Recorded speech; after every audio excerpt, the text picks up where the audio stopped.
Magkakaalaman na bukas kung may magkakamit ng kampyonato o may makakabawing koponan sa Game 2 ng NCAA Season 100 Men at Women's Volleyball Finals. Nakatutok si Martin Javier. End or extend? Yan ang sasagutin sa Game 2 ng NCAA Season 100 Volleyball Finals.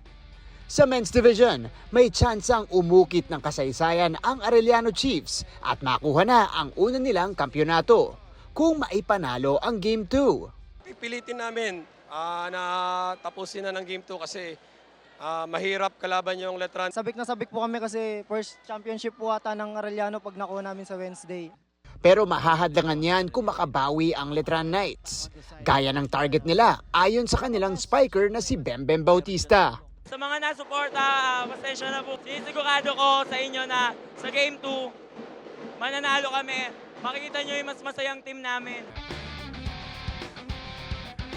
Sa Women's Division, ready nang kumpletuhin ng Benilde Lady Blazers ang inaasam na 4-peat. Nakuha nila ang Game 1 sa loob ng 4 sets.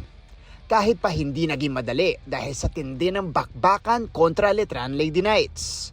Nag-adjust lang kami hanggang makuha namin yung momentum and yun nga, nakuha namin yung finals game 1 today. We know naman na babawi rin yung Letran and siguro mas tatapangan namin. Kailangan yan dahil ready nang bumawi sa Game 2 ang Letran sa laban nila bukas June 11 sa Philo-Oil Center sa San Juan City.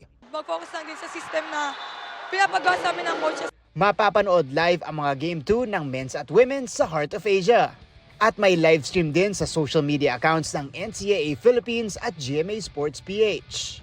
Mapapanood din ang presentation ng individual awards pagkatapos ng men's game at bago magsimula ang bakbakan sa Women's Division via live stream. Para sa GMA Integrated News, ako si Martin Javier, nakatutok 24 oras.